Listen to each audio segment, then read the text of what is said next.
Hi, I'm Lindsay. Hi, I'm Christy, and we work with Globe International. Working with missionaries, we hear stories of the struggles, the humor, God's goodness, and a little side of crazy. Hey, that's who we are. This is Crazy Missionary Stories. Hello and welcome to Crazy Missionary Stories. Today we are interviewing Doug and Beth Gehman. Doug is the president of Globe International, where me and Christy work. And they were serving on the field as missionaries for 15 years. Let's start out by telling us a little bit about what you both do at Globe, or what you have done at Globe. Well, when I started out here at Globe, what did I do first? First we were just moving into this building that year. And so I helped pick out fabric for drapes, had those made, and did all kinds of those kind of things, and decorating. And then I worked for a ministry that was here in the office. What do we call it? Living Waters. It was a children's ministry. And so I worked in that department for several years.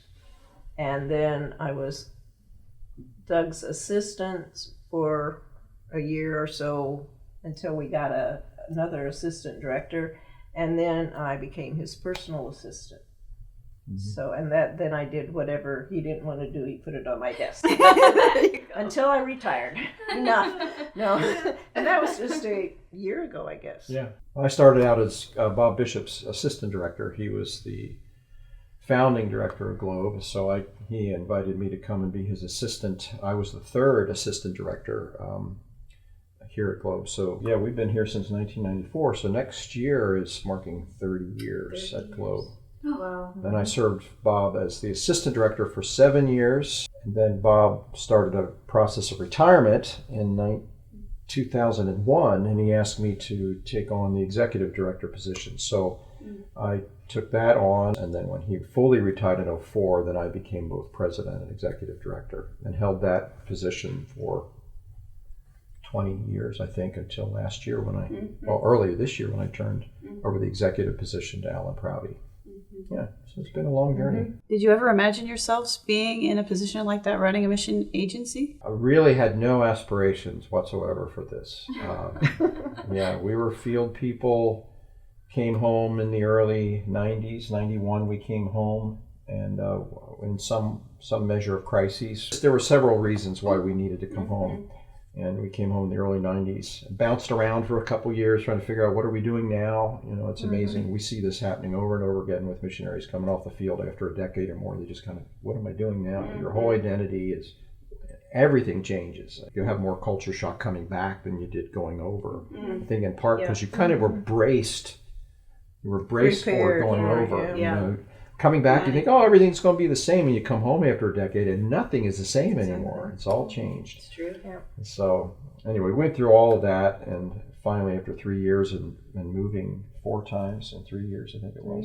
4 times in 3 years. Yes. Yeah, crazy. And big moves. Thailand to Indiana, Hawaii to Pennsylvania, and Pennsylvania to here. So every single move was 1,000 miles plus. Warm culture climate to cold culture climate to warm to cold. To realizing we needed to live in the warm climate. That was part of the impetus, actually. The kids were like, this is fun with snow. How long does this last? Like 5 months. Okay, we got to get out of here. So when we had the opportunity to move to Florida, you know, by then it's odd, I'd gotten to the place where I didn't trust myself at all anymore. But then I make the decisions. You know, the emotional decisions of moving, we don't trust. It felt like it was so out of control when you moved. Well, we needed some grounding, so we actually bought a book that helped with transitions, career change book, and we worked through that book to say, we got to think through this, not just pray through it. And it was kind of a crisis of faith, you know, Lord. We just trusted the Lord in the past to speak to us and guide us, and now we were like emotionally, we just. And too, at that time when we were ready to make a change, Doug had 4 invitations of where we could move to. We were invited to come back to Hawaii, which we loved Hawaii. We loved our pastor there. We were still very close. And that would have been our first choice, but the cost of living was the deal breaker. It was so expensive to live in Hawaii. So then we had this opportunity to come to Florida, and all the criteria that we had been studying about, you know, location and housing and education for kids, and warm climate. That was one we had never really thought about, but these, like we said, these last couple of years, we became aware that we have a preference, and it's okay to have a preference. Before we're like, we'll go wherever Jesus tells us, and now it's like, no, I think we will, Lord, but we know it's going to be a warm climate. As long as it's we'll go anywhere you want, as long as it's warm. Yeah, and it's close to the ocean. We were beach people. Well, we live close to the beach in Thailand. We were within walking distance of the water. Wow. So that was just a perk that the Lord gave us, and so Florida met all the criteria. Pensacola met all the criteria, and it was doing a missions job, so something that I had familiarity with, and my education was there and experience. So it was a good fit. Yeah. So the fact that you became beach people is very different because you're both raised in the Midwest. Well, we were raised, Indiana and Pennsylvania, landlocked, and I mean, I grew up liking the beach. We lived within 2 hours of the Jersey Shore. Okay. But it wasn't like, I hadn't identified that as a part of our future life other than watching Flipper on television as a kid, the TV show. As a kid, think, boy, that would be fun to live in Florida along the water with, have a dolphin friend. So do you have a dolphin friend now? Now it's illegal. You can't touch them, you can't feed them. They're all protected, so you can't have Flippers lonely now. Yeah. So would you say that being where you lived on the field is what influenced your love for the ocean, or is that just an opportunity because you just had? Hawaii did too, because they're beautiful beaches. And I was a lake person. We had a lake cottage when I was growing up, so there was water again. So that was always, part of my life as a kid.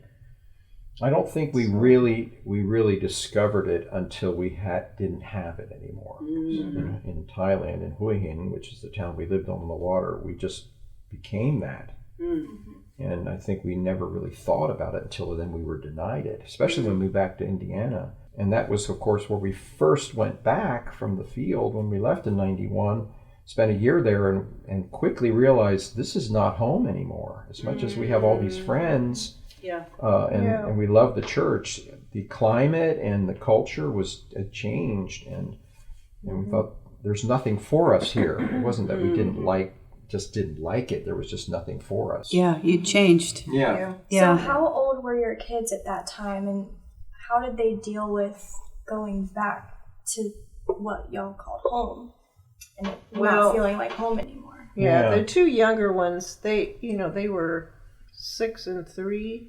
Wow. And so they didn't care, just so they were with mommy and daddy.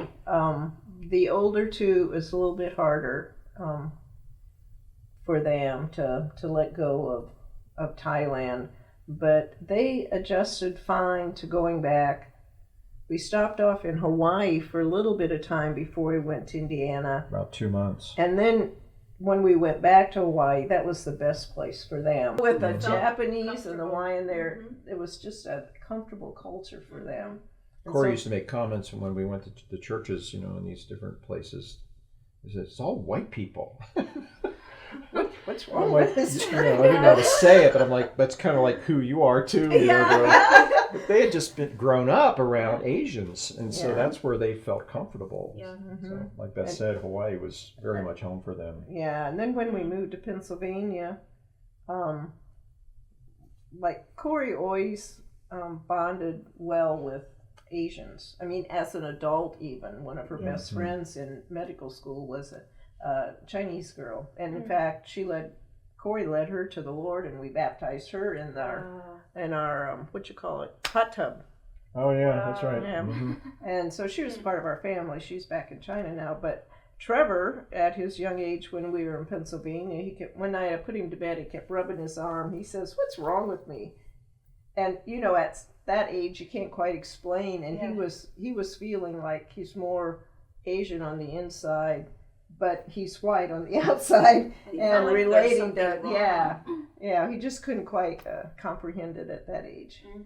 So, but he's gotten over that. And there wasn't anything like debriefing at that point in time. No, goodness. No, we had didn't none know. of that. We just Nothing. struggled We didn't through. even know about yeah. that. Or helping missionary kids walk through the journey of.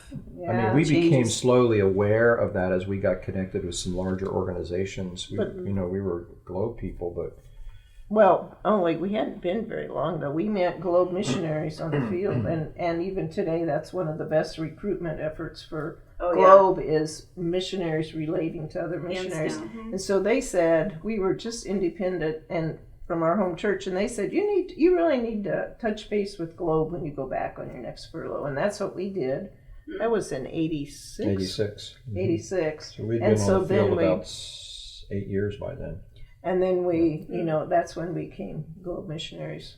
I would love to hear kind of how you guys came to know the Lord too. Like, how did you begin this whole journey? What was that like for you? I had been a prodigal daughter, and for 3.5 years, and then my mom had fervently prayed for me, and my dad, who was not really walking with the Lord at that time, prayed that if God would bring me back home, that he would recommit his life to God. Wow. And so I did. God did. I came back home, and Dad recommitted his life to the Lord. Then I started a job in a factory where I'd worked at on and off for several years previously, and I met this girl, and this sounds horrible. She wore jeans like I did. She had long hair like I did, and I thought maybe she could hook me up with some marijuana or something. It wasn't fashionable, it wasn't legal then.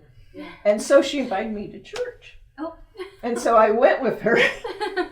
And that's where I got saved. So this was in the 70s. And this was in 72, December 22nd, 1972. You thought you were going to get some weed, and you went I and ended found up, Jesus. I got saved, and We got high in a different way. and I got filled with the Holy Spirit, and that was how I got saved. And then I've been committed to the Lord since, and to that church. What happened to me, I was in Pennsylvania, eastern Pennsylvania, 600 miles away from where Beth was, and I was the same kind of kid. I'd just turned my back on God and on church, grew up in a Christian home, but just had enough of religiosity and wanted to have fun and thought this was cramping my style, so I just got involved with the wrong crowd and got involved in drugs and the whole thing through my teenage years.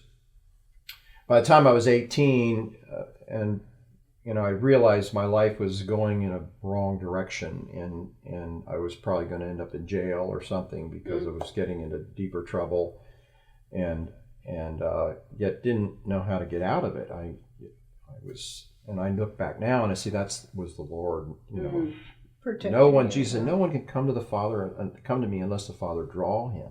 Yeah. Jesus was drawing me to himself, and I didn't have that vocabulary. I didn't know what it was. I just knew that I was struggling and I was unhappy, and I met a couple people that were being really gracious and kind to me that kind of piqued my interest, rather than judgmental. Anyway, my mom and dad were praying for me, and they paid for me to go to this big youth event called Jesus 73, which is sort of a Christian version of Woodstock. It's music and teaching and outdoors, 13,000 young people. So I thought, that might be fun, a little weird religious, but there'd be some good music. And I thought, I'll go and maybe I could meet some girls or something, that kind of thing. What guys are thinking about when you're 18, just out of high school and going off to college that fall. And so I went, and the first night God just absolutely ambushed me. I sat on that field by myself, in the back of the field, all by myself. A preacher named Tom Skinner preached the gospel, and he talked about young people wanting to change the world. That was a big deal back in the 60s and the 70s. I just sat there and think, that's what I want. He said, you're not going to change the world until you first change yourself. And that can only happen if you meet Jesus and are born again. So he was speaking right to you. Oh, yeah. He was talking right to me. And I had heard about the new birth. I knew those scriptures, but I'd given my life to Christ as a kid, but this just came on me like a flood, and I remember my sinner's prayer was, that's what I want. That was all I said in my heart. I just said, that's what I want. And I was changed. I was just completely changed immediately. What did your mom been praying? She had prayed. She was scared, I'll go off to college and with the wrong crowd. She's like, I don't care, Lord, 3 days or 3 weeks. That was her prayer. She was hammering the door of heaven. I don't care, 3 weeks or 3 days before he leaves, get a hold of him. And it was 3 weeks before I left that I gave my life to Christ. Wow. And then I went off to Indiana to go to college, which is in the same town where this church is, and got involved in the church through a college friend who invited me to attend. I was already in love with Jesus, and we got to know each other, me and a guy named Brad. And so he invited me, and I came to the church, and then that became my church. And so, yeah, great story. And so is that where you met Beth? Yeah. It wasn't that year. It was 2 years later we met. I know we saw each other. We met just in passing type of thing. Yeah. And I thought, oh, he's so cute. Yeah. That I won't even bother. So I didn't. Yeah, and I thought the same about her, but there's a lot of people. There's a couple hundred people, so we met, at church a couple times, just saw each other, and there's a little interest, but no connection. Yeah, and then later our friends got together and decided that we should get together, and so a group of us went on a afternoon canoe ride.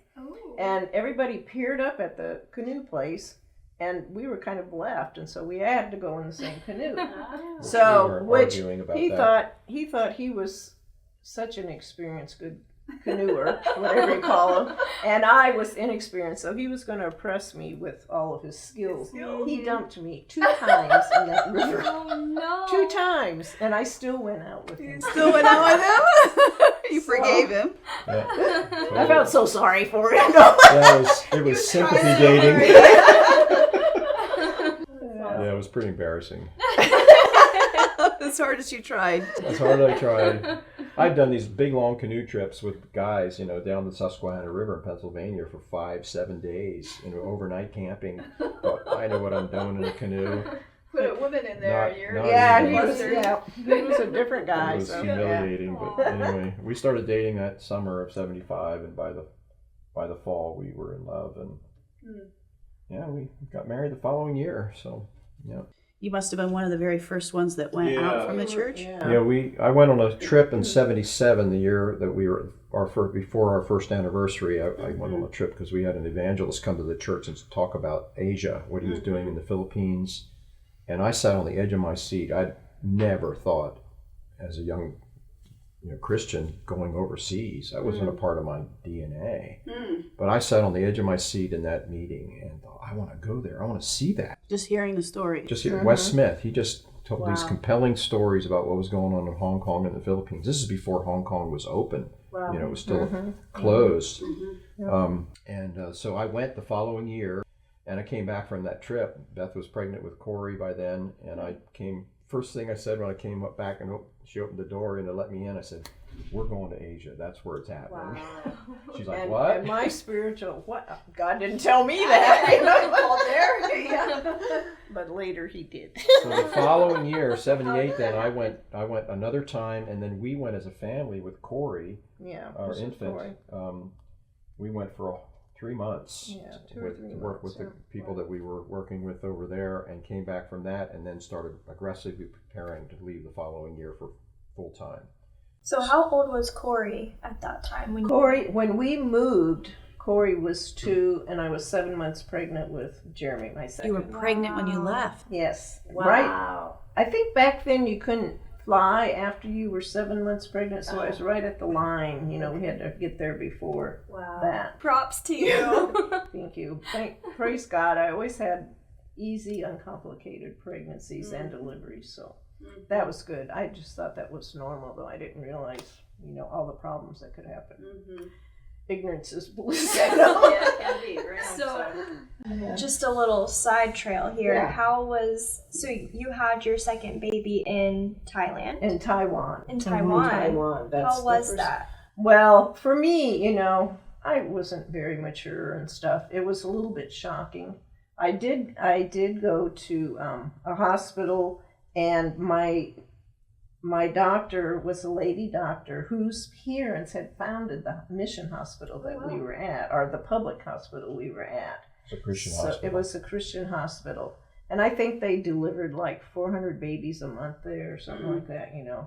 So they're very experienced. It was a little bit, you know, like you had to go in for your checkup and you had to give a urine specimen. Well, you walked into the restroom to use, and there was this big water urn, and it was full of little plastic measuring cups, and that's what you collected your specimen in, you know, and they were kind of yucky and everything, you know. It was just a little bit different. So that was a little bit rough to get over, but what are you going to do? That's what you have to do. So. He lived, didn't he? Yeah, well, and I did too. So that was my, anyway, but other than that, so that delivery was a real fast delivery. Doug was gone. That's Really? that's the crazy missionary story. Throw it out there. Yeah, let's get into it. Okay, so anyway, she was great with child, and I had this weekend trip that I was supposed to go on to do a prep for an evangelistic event we were going to do. Well, Beth's like, I don't know. Well, I didn't understand go. if it was God. All I know is every time I thought about it, I start crying. Oh. So I didn't know that was God speaking to me. I just didn't have peace. Yeah. And So of course, so she's not completely, you know, you're just young, you know, Yeah. just inexperienced. And I was young and inexperienced and dumb and, you know, didn't know how to listen to my wife. And I'm like, it'll be okay, baby. I'll be back. And, you know, Thursday, I'll be back Saturday or Sunday. And she's, I don't know, you know. And so I went, and of course, Jeremy decided to come while I was gone. So he missed the whole thing. I missed the whole thing. I was to the hospital and home that day before he got back. Were you by yourself then? I had there were 2 missionary families that helped. Actually 3. Well, you got to tell the whole story. So there's no Okay. telephone in the house. You know, we're living in this tiny little row house that we paid $70 a month for. It's, you know, that seems like very cheap, but it was not bad. But it's like we had $500 a month to live on, so $70 a month. Plus we had to buy tickets for flying different places. So we tithed, and then we saved $100 a month for travel, and I mean, it was just, you know, Simple. we lived on $320 a month. I mean, I remember our fun little date night every Friday. We would go to the bakery. They had an actual bakery. You could buy Western style baked goods. We'd go buy 4 little sweet rolls. Cinnamon rolls. with And yummy bring them icing back on to it. our house, and we'd put the kids to bed, and then we'd sit there and with a little heater underneath, because our home wasn't heated in the winter. Taiwan gets cold. A little heater, and we'd drink our coffee, and that was our date. That sounds cozy. So anyway, where were we on the baby? So she wakes up that morning. It was Saturday morning, as I recall. It was. Was it? I think so. I think maybe I better tell the rest of it. I started having contractions. I thought, I think I'm gonna. This is labor, maybe. I didn't know, because it seemed like it was like a week early from what my due date was supposed to be, but we didn't really know. Yeah. So anyway, I went to one missionary family, and I told them. And Doug was gone at this point. She had to walk a couple blocks to them. Oh, Kelly that Hillary helped too, in the stroller, and I told him, I said, I think maybe I'm starting my labor. So the lady came back with me. So then I came back. She came back with me. I got ready to go. Her 2 teenage daughters took care of Corey for me, and another Finnish, they're Finnish, young couple. She was pregnant too, and we always went to our doctor appointments together. So her and her husband came and picked me and Carolyn up to go to the hospital. And later I found out he was an alcoholic, so he might have already been drunk that morning, you know. So he had this new car. What was it, Volvo? Volvo. And so I got in the back seat of that car with Carolyn, and he drove us very fast to the hospispital. And I kept having contractions, and I kept thinking, I can't have it in his car. I can't have it in his car. So we got there, and just as we're trying to get out of the car, I had this horrible contraction. I had to sit there and wait. I thought, oh, please. Not now. Don't let anything messy happen, you know. So I got in a wheelchair. They took, which I couldn't sit down, of course, because the baby was right there. So I got into the delivery room, And my doctor came in and said, "Oh, I wasn't expecting you. I thought it was somebody else." So then they actually gave me a little gas because I was going a little bit crazy. And the baby came. 10 minutes. Wow. I think it was 10 Yeah, minutes. yeah. 10 minutes after I got to the hospital, the baby came. So I rested nice. that day at the hospital. They gave me a room because I was a foreigner and not as strong as the other ladies. So, and then I went home. So I was home and You hardly sitting went in the home. chair. Yeah, I just got home sitting in the chair and Doug walked in. So you Oh had no my idea goodness. she had her baby. Well, not until they had our missionary friends, the Crooks, had a phone. Mhm. So when Beth got there, a telephone call was made to the south to my Well, host the down there, Santors which kept trying to was find a them, yeah. missionary, another missionary in the south that was helping us with their planning, and called and said, "You need to find Doug." And the lady had answered said, "Well, I don't know where he is. He's out and about." So finally, at 4 p.m. or thereabouts, they finally found me. And comes rushing up to me, "Doug, you got to go home. Your wife is having a baby." So of course I dropped everything, grabbed my suitcase, and went to the bus station because we didn't have a vehicle. I grabbed the bus, and that took 2 hours to get home. And so got off at the bus station and near our home and ran home. And I don't think Beth had been home even an hour yet. Oh, yeah, it was 15 minutes or something. It So wasn't I long walk at in all. and she's all flush-faced and rosy-cheeked and holding a little baby. And I walk in, and we actually have a picture of that moment. I don't know who took that picture, I don't know. but we have a Wayne. picture of that moment with Beth sitting there. You can just see her teary-eyed and me sitting. He was on his knees repenting. No. I have paid for this. This has been the ammunition or the impetus for many stories for many years. It's my trump card. I play it whenever I need to. Were you mad in the moment? No. Oh, no. I wasn't mad. I was too happy to have the baby out. Even during labor, you weren't like, "Oh, he's not I here." don't remember being mad. Wow. So maybe I was, and God wiped that away. I don't know. I don't just remember I her was being so mad either. focused It on was- the pain. Yeah. And Yeah. Later, she used it not in mad, but in jest, Yeah. And I was, appropriately humble. Which is the cool thing about it is the next baby that we had 6 years later. We thought we were going to have 2, and then Well, that's Trevor, a whole nother that's story. a whole nother story that's wonderful. That's the story of Trevor's birth.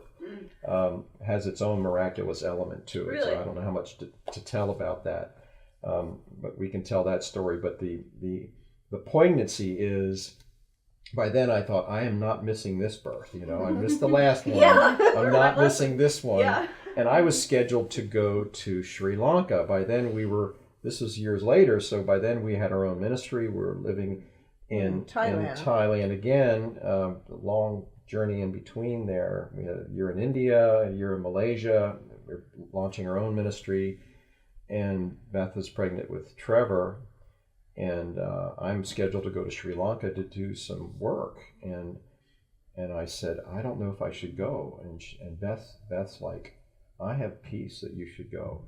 I think you should go, and it'll be okay. And so she convinced me to go, and I was going to be gone for 2 weeks.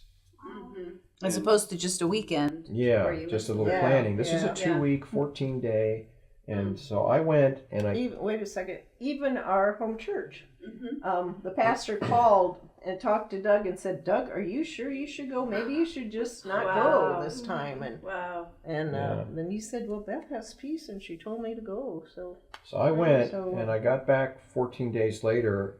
We arrived. It was a night flight out of Colombo, Sri Lanka, and got into Bangkok early in the morning. So it was 5 or 6 in the morning. And once we went through all the immigration and customs, came out to the gate, Beth's standing there. We live in Hoi Hin, 3 hours away. So why is Beth in Bangkok? It was my first thought. Why is my wife standing here? She's like, I've been here for 3 days. I came up here for my doctor's appointment, and the doctor said, the baby's coming. Don't you dare leave this city. Wow. She said, I've been here in the 3 days wearing the same clothes, living in the home of one of our missionary friends. her husband had gone with you. Didn't Terry go with you Yeah, on he that went trip? with me. Yeah. So we got a taxi and went to the bus station and went straight back to Hoi Hin. Okay. packed a bag, got to Hua Hin midday, 3 hours. So we packed a bag and took our little car and drove back to Bangkok that same day. Wow. Because the baby was coming, you know, they said. Went and stayed at our friend's house and went to bed, and the next morning at 5 a.m, so 24 hours after I got back, Beth's like, we got to go to the hospital. And Trevor was born that morning. Oh my goodness. So Doug, so I said, we got to go to the hospital. So Doug gets up and Tell that story. That's even more embarrassing than the first one. I got dressed, had my bag already, and I was ready to go. And Doug goes in, he takes a shower, gets dressed, packs his camera bag, packs his briefcase, and we're heading out the door. And I said, honey, do you have my bag? Oh, no, I'll get that bag. So we get to the hospital and we go into the delivery and Trevor was born like, again, he was quick again. Like, those boys were quick. Yeah, like I think he was 2 hours maybe from start to finish. Wow. Oh my goodness. Yeah. Anyway. Can't help myself being a dumb male, huh? So that was the funny side, and now this is the more serious and very poignant. Yeah, very poignant, very precious to us. So my brother Dale, was 2 years younger than me, lived in California, and he had lived a wild life. He's a musician. He walked away from the Lord and traveled for several years as a professional musician with a band, doing gigs all over the country. Came home from that in the late 70s, pretty broken, and moved back in with my mom and dad and just realized I got to get my life in order. Just lived in Pennsylvania for a while, really recommitted his life to Christ, and then once he kind of got stabilized, he had an opportunity to move to Los Angeles to study at Dick Grove School of Music, which is a famous music school for professional musicians. He was a pianist and a songwriter, and so he moved to Los Angeles to go to the school, and he got involved with Jack Hayford's church, Church on the Way, which is a big church. Back in the days when there weren't a lot of big churches in the United States, not like today. Very involved in that church and traveled around the world to different places with a team. He started a music group called Selah. He was on the worship team at the church. Wow. So he played in the church. Yeah, too, he was a pianist for the worship team, worked with the music pastor. And he wrote a song with Jack Hayford. I mean, he was up and coming. Yeah. This was late 70s, early 80s, and then he went into a depression. We don't know why, but clinical depression. And long story short, he ended up taking his own life in October of 1984. Yeah, so let me pick it up there. So I got a phone call, and we were living in Thailand at the time. This is about a year after we had launched our ministry. So we got this phone call early in the morning about Dale's death and the total grief about that. And Beth comes down after I went up and got her out of bed and said, Dad just called. Dale just took his life yesterday. Beth gets out of bed. And I went downstairs to the kitchen to get Doug a glass of cold water out of the refrigerator. I opened the refrigerator door, and God spoke to me, and he said, I'm going to give you another baby to bring love and joy to the family at large. So I didn't tell anybody that, and I just kept that in my heart for later. I was going to go home. I made plans, and I actually got on a bus and went to Bangkok to go home for the funeral. My parents said, you don't have to come. I said, no, absolutely, I am coming. So I left. And I think they called Indiana. I think they called, or did we call? No, they must have. I don't know how. They called our church in Indiana, the Zion Chapel. As soon as Steve got that word, he called Beth and said, you need to come home. Your whole family needs to come home. The church will raise the funds. At that point, you were out through the church. You weren't with Globe, right? Yes. Right. This was 2 years before we connected with Globe. Yeah. So all Beth came home. Closed up the house, got on the bus with the kids. We just had 2. And came up to Bangkok and met me up there, and then we all flew home. We were home for 2 months for the funeral and just to be home. Came back just before Christmas. This was October, And so we decided to get back to Thailand for just before Christmas. We wanted to have Christmas in our home. So I got sick while we were home, and I thought, because it was winter and cold, and I thought I had a cold, or maybe I had the flu because my stomach didn't feel right. And so I just pressed through that, and I got back to Thailand, and I still felt so yucky, and turned out I was pregnant. Dale died on October 14th. According to Thailand time. And Trevor was born on July 14th, 9 months to the day. Wow. In Thailand. So, you could get anal to the point where... Right. We don't believe in reincarnation and all that stuff, but God just gave us a gift. He just gave us a gift, just like he promised Beth, I'm going to give you a child to bring joy back in your life. And so for us, Trevor was this miracle baby that came into our life 9 months to the day of Dale's death. And Trevor, amazing thing. And Trevor had a very close relationship with Doug's dad. So just it was just precious. He called him what was that called? He called him Boo Boo. What was that? Yogi Bear. Yogi Bear. Oh, and Boo Boo, and so Trevor called his grandpa Boo Boo. So that was. Yeah, just the goodness of God. Yeah. So that was our third, and then we decided to have a fourth just to even it out a little bit. A cute little footnote is when we were home on furlough before Dale died and stuff. A family friend, came to see us when we were at Doug's folks. He offered to pay $300 for Doug to have a vasectomy. And I know supporters will say anything to missionaries. They think they need to be in your life. So anyway, but we just didn't have peace about that, so we declined. And it's like, what if we would have done that?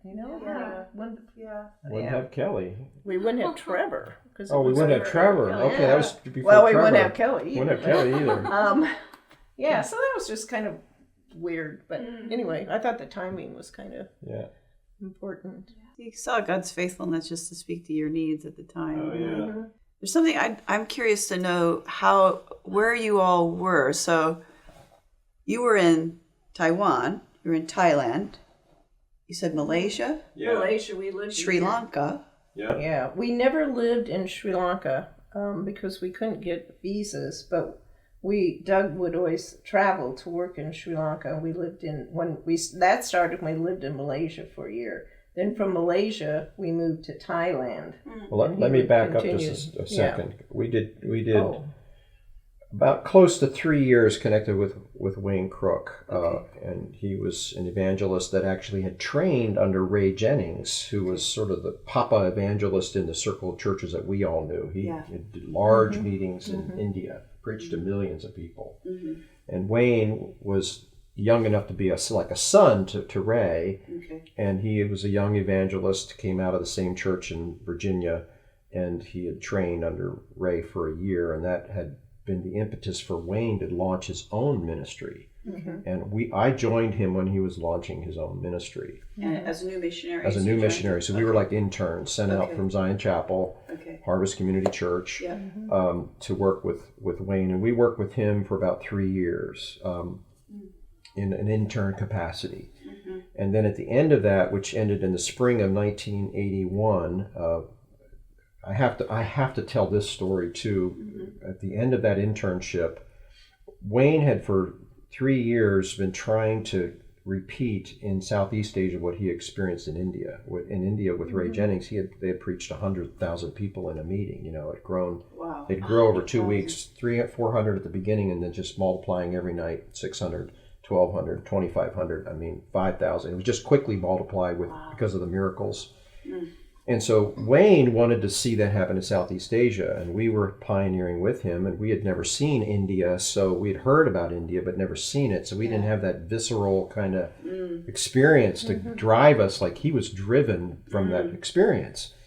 And we were young, and he was just driven to have this happen, and we followed him around, and I was his assistant, and setting up these what we called crusades in those days. Now they call them festivals or outreach events. And Wayne was just doggedly determined that this was going to happen. He'd cry out to God in prayer and push, and I didn't know what to make of it. I thought we were just having little meetings, 500-600.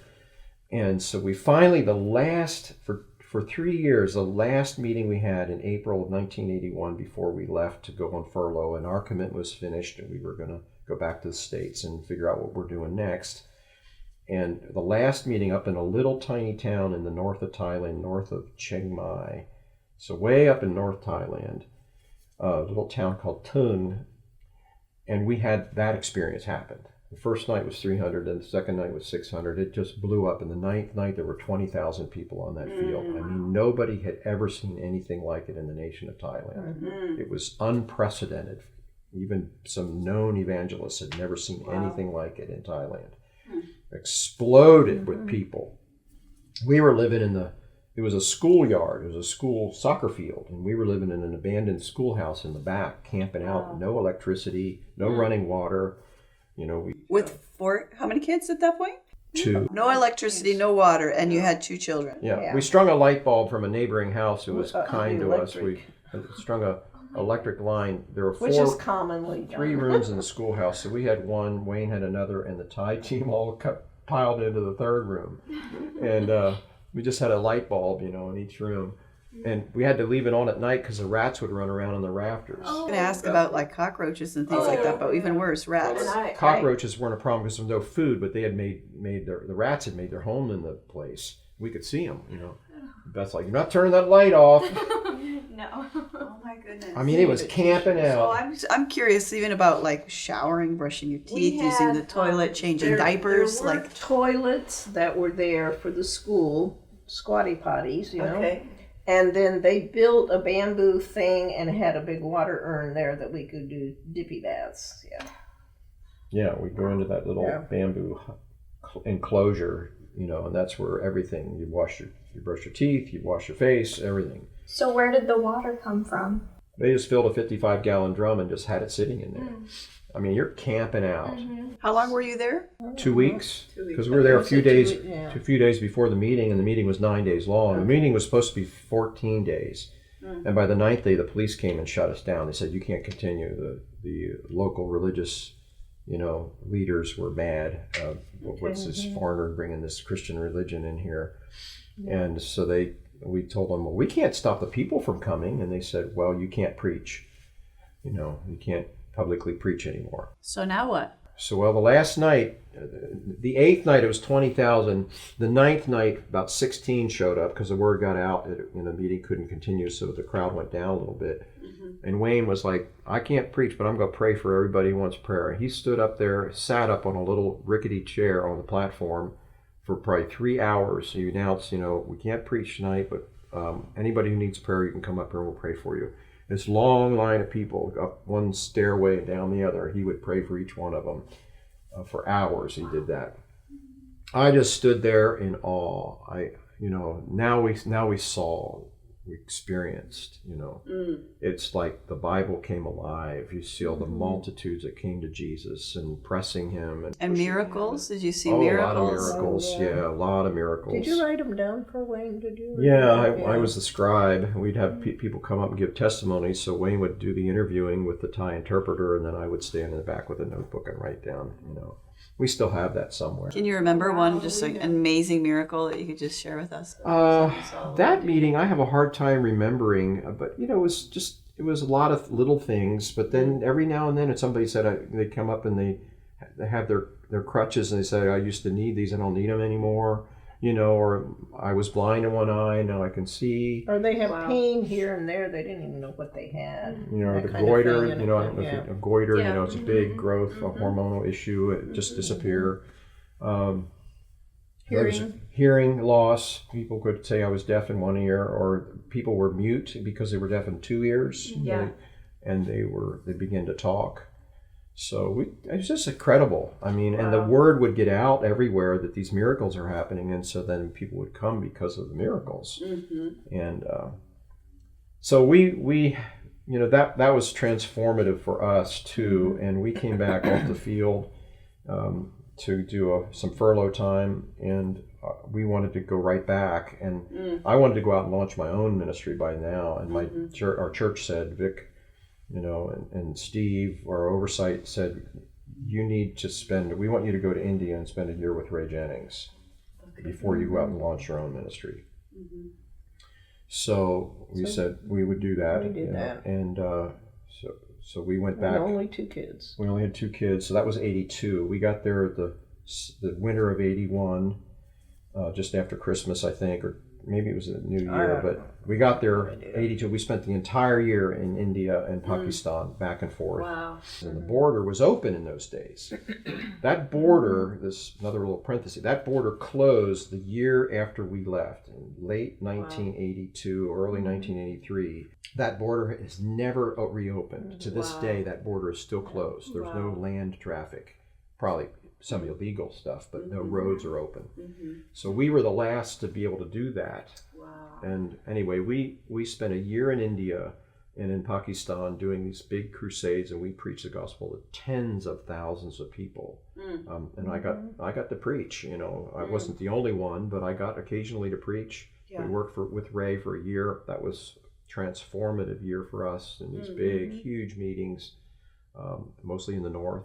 And I got to do, they always had a children's meeting before the adult meeting, so I got to do, well, instead of flannel graph, they were felt graph or something anyway like that we used for telling Bible stories to kids, and of course there was all the people there, so that was 10,000 people watching her do faith flannel building graph for stories. me too.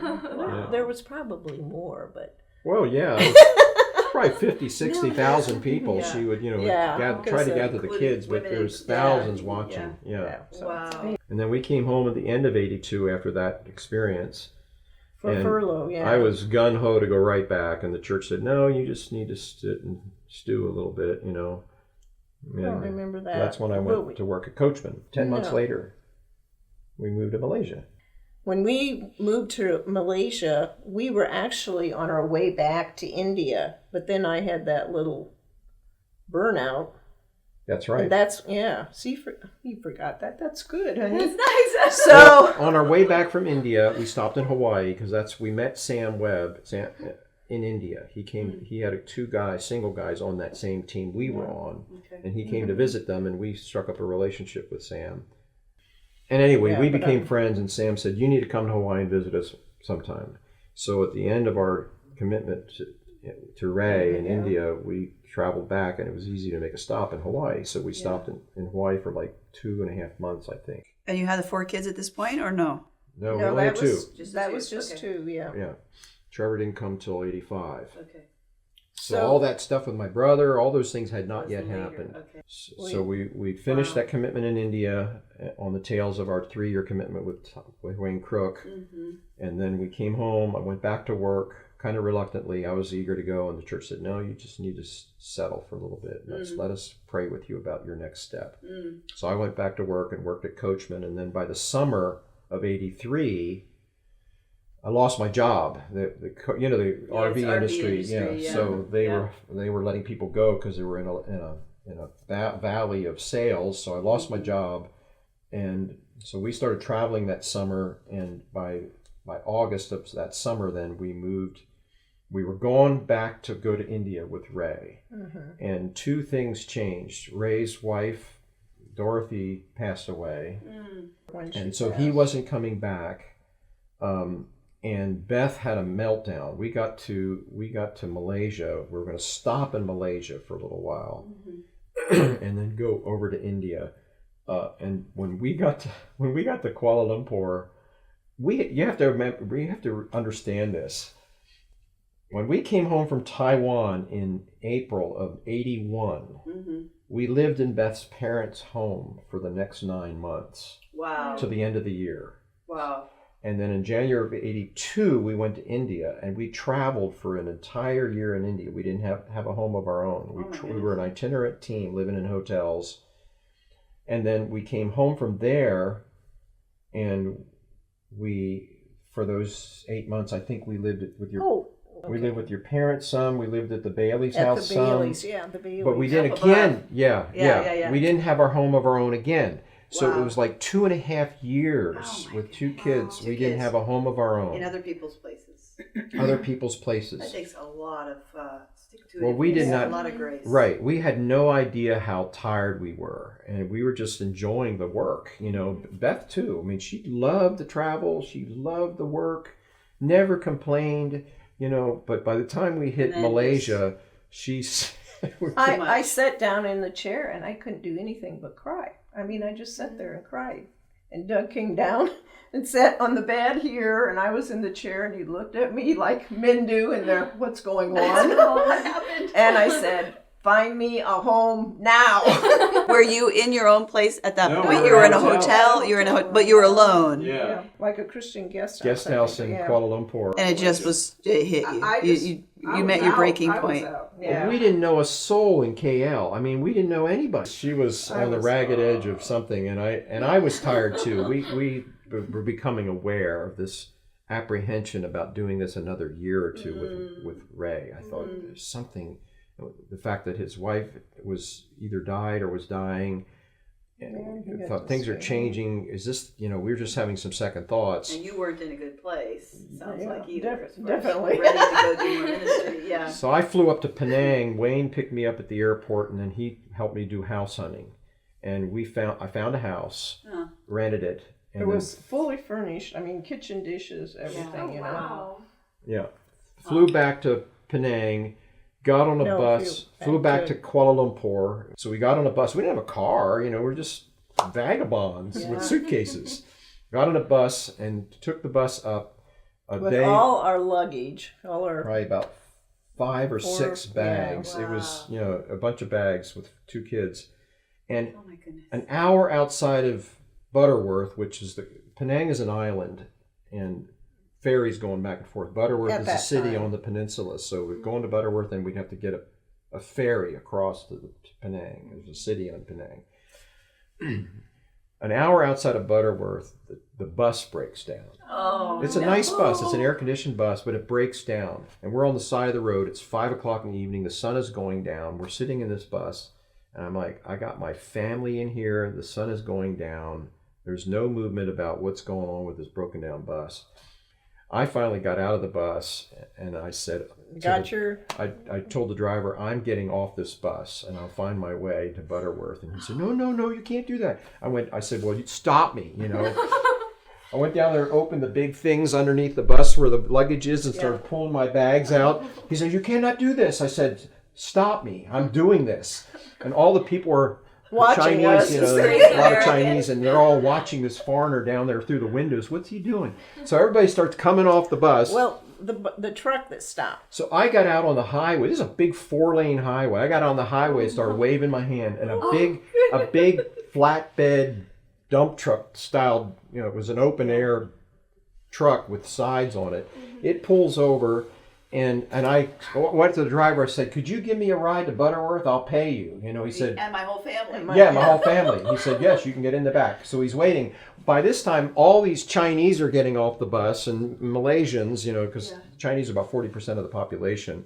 So all these people are getting off the bus. Even women with proper dresses and high heels are getting off, and people are pulling their luggage out of the bus and coming over to the truck. I helped Beth up and the kids up. And he let us sit in the cab. He put Beth in, that's right. And the kids in the cab. I don't know where you sit. I had to be in the back with all the Okay, other and our luggage. schmucks. But, yeah. But I helped these ladies get up, old women and men, and the women properly dressed. I'm helping them get up in the back of this big truck. Yes. And It started something. we're rolling down the highway. The sun is going down. We get out the outskirts of Butterworth. Now it's a big city, so we're not out in the wilderness. So I'm not concerned about getting robbed, or As something. much. Yeah. And so the driver stops. He said, "This is as far as I can take you," And so this is it. And so everybody piles off the bus. And we're standing there. I started waving taxis down. We had to get 2 taxis because they're not big cars, and we have all this luggage and 4 people. So we had 2 taxis, and I gave them the address, and I said, "Can you take us? I want you to stay together."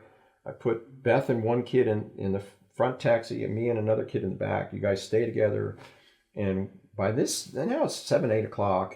So then we have another hour yet to get on the ferry. It's not a bridge. You're on these big ferries. You get on the ferry, get off, drive to our home. So we got to our home probably 9 or 10 o'clock at night. Unload, pay these taxi drivers off. and we settled in our home. And then that home became My haven. Yeah. That was my Psalms 23. It just had everything we needed it. And we had our living room was like you open up these sliding gates and you can see the water between. We're up on a hill. Yeah, we're up on the hill. You can see the water between Butterworth and Penang Island.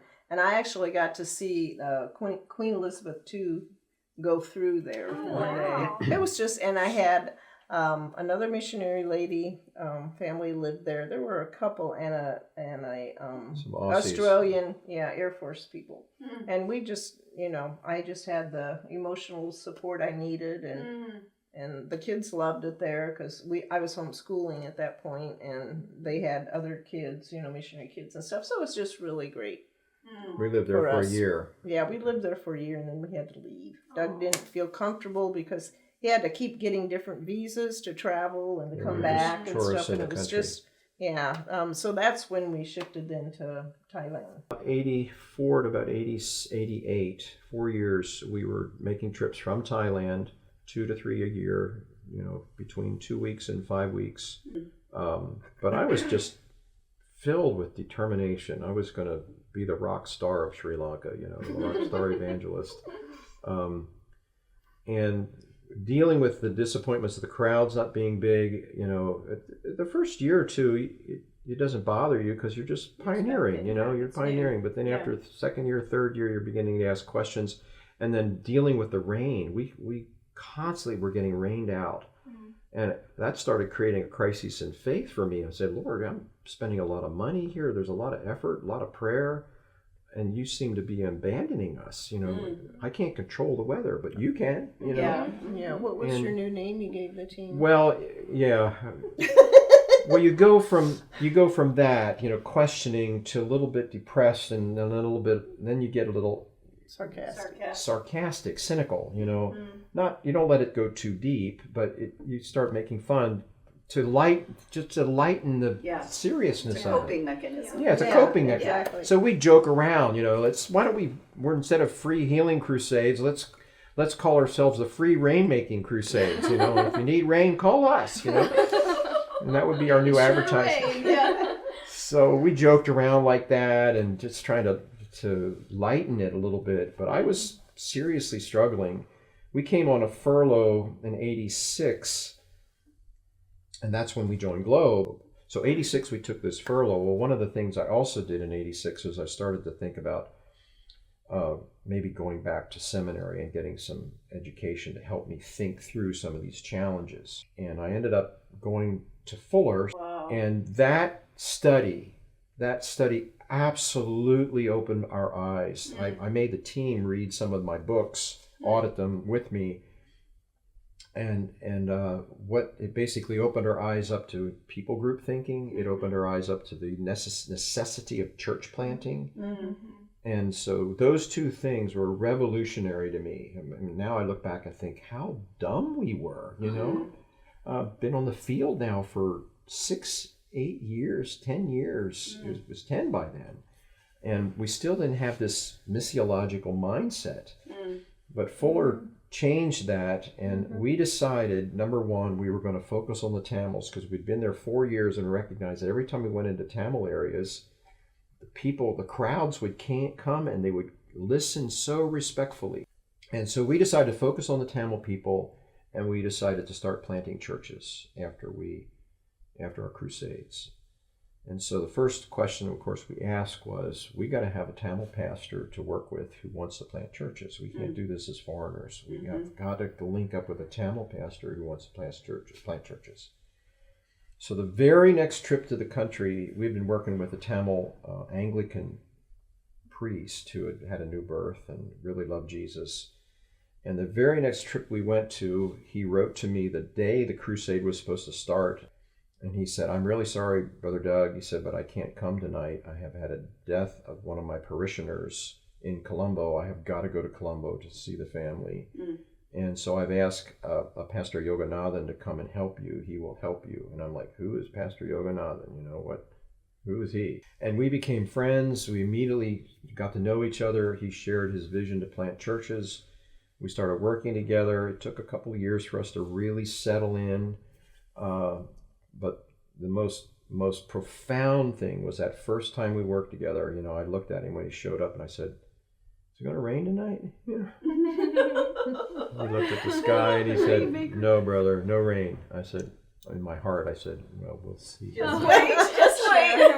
I mean, we were conditioned. It was normal. so conditioned with this consistent rain problem, and it did not rain. And I tell you, for the next 6 years, it never rained again in our meetings. Wow. Never once. I feel like you told me a story about traveling where you were wrestling with that whole thing. Yes. And was it Trevor who was with you? It was Jeremy. Jeremy. We were in a town in the lower parts of the hill country working with a church. Mm-hmm. We were staying in an old British home. Jeremy and I were in a room that would leak like a sieve. There was like 3 drips, coming down and we had buckets that we'd move our beds away from and the bathroom, it leaked so bad that the walls were black with mold. Yeah. Black. Both shower and just dripping rain, And so one day Jeremy went out and he came back. He went out to help with the team to put out handbills and posters and advertising the meeting. It's raining. We're supposed to start the meeting in another day or two, and they're out advertising. And he comes back. He's 13, I think, years old. And one of the sisters in the church had been out with them. She comes up and says, "Brother Gehman, your son has lice." Trying to be discreet. Not embarrass us, and I thanked her and was proper, but I went back to my room and, "Lord, he's got lice because he's living in this filthy room, Yeah. He got it here." So I had to get that stuff for Jeremy, and the next day he goes out again with the team. I'm in my room saying, "Lord, I can't do this anymore. I'm sorry. I just cannot do this anymore. Something has got to change."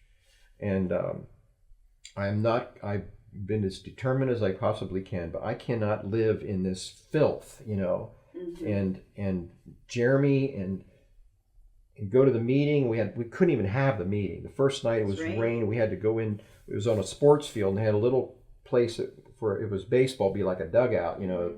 We're all gathered in there as a team trying to have a meeting, thinking maybe one person showed up. Mm-hmm. I just shut the meeting down. I just prayed. Yeah, I just prayed and said, "Let's go home." It was pouring down rain. There's no way I was going to. Yeah. I mean, I could tell you story after story after story for those 4 years of just all of them are each little cool stories. Mm-hmm. And you got to remember, too, Sri Lanka was in a time of war. So we had to constantly battle with getting permits because the military, especially in the Tamil areas, the Tamils were the separatists. Mm. And so we're dealing with that problem too. So compound problems.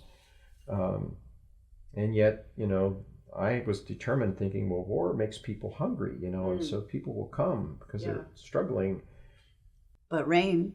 Dampens. Yeah. So after you met yoga. So then we met yoga and decided to start planting churches. I told him we wanted to plant churches. He said, "Well, I want to plant churches." So we started having crusades together, and we developed a whole church planning plan that we called the PACE plan, P-A-C-E, Plan A Church Effort, P-A-C-E. And the rain stopped. You went to a different area, though, We went too. to it was slightly different. It was the hill country. Yeah, it was slightly different, but not that far. The island's not that big. Right. But just a slight shift. Yeah, just a shift in focus, a shift in who we worked with, and a shift in measuring what was the success. Before as a crusade evangelist, I measured success by how many people would come to my meeting. Yeah, and now what was the measurement? Now the measurement was how many people were in the church we planted 6 months later. That became the line in the sand changed. It was a huge paradigm change. Now we cared less about how many attended our meeting. We cared, but it was not as important as how many people are actually following Jesus 6 months later and being nurtured. Right. Wow. That was huge. Yeah. And we focused on the Tamil people. Yeah. And when we did those two things, the rain stopped and the lights came on. We started staying in these. Yoga was connected with some of the tea estate managers. And a tea estate, is like a plantation. It's a big chunk of geography, hundreds, thousands of acres that's planted in tea. So the managers live in these nice, they call them bungalows, but they're nice homes. They're beautiful homes up sitting on the top of a hill. They'd knock on our doors. We told them we have prayer at 6, at 5:30, and knock on our door and bringing us bed tea. We bring a whole tray on white linen into our room with a pot of tea and sugar and cream and cups, and then they'd leave and we'd sit around drinking tea, you know. Wow, what a difference from where Oh my goodness! And we had to do our own laundry in the past. Living in the places where we lived, we had our own buckets that we do our own laundry and bucket baths. And now we have proper hot water showers, and the guys would take our laundry and bring it all folded the next day, Ironed if needed. and living in clean beds and eating meals on china and white linen tablecloths, and it was just major shift. Yeah. And then fruitfulness. You know, we came into this time of abundant fruitfulness. Planting churches, had no trouble raising money. Churches resonate, pastors resonate with the idea of church planting. So we would ask, would you like to sponsor a church plant? Absolutely, we'll sponsor a church plant. And it just changed. We planted 36 churches in 6 years, I think. Wow. We had a goal to plant 50 in 10 years. And we planted 36 in 6 years. And then that's when we decided we needed to come home. And it was hard for me because we were in the middle of fruitfulness, but Beth was struggling and we needed to... Me again. It wasn't you again, honey. It was just God. I mean, it was amazing. I know, it was hard for me. It was Yeah. a death for me. Sure. But, you know, I look back now and the church planting didn't stop. Other churches stepped in and helped with The locals were doing it, the nationals. Locals were doing it, and some churches in the United States stepped in to help. And now there's almost 100 churches. Wow. Yeah, it kept multiplying. Yeah. And of course... Without you being there. It kept on. Imagine that, right? Yeah. I continued going back for a couple of years, but then when I started here at Globe, it had to pull back. Yeah. And I look back now and I realize all of those things, even the hardships, God was preparing us for this role to lead missionaries. Wow. Gave us a heart for missions, a heart for missionaries, a heart for good missiological work. Yeah. You know, our Wrestling with the marriage struggles gave us empathy for people who go through difficulty in their marriages. So the Lord just, I look back now and I'm like, God knew. there's no way I was smart enough to figure all that out, but the Lord just has a way, you know. Yeah. What would be something that, if you say, of everything we've been through, what could be something I think that should be known, something I wish I would have learned before going out, that we learned in the process of it all? Is there something you could pull out of those 15 years on the field? 3 things briefly number one is you can't ever underestimate the need for your character. You know, I look back and see a lot of the nurturing that I rebelled against in my teenage years came back to serve us.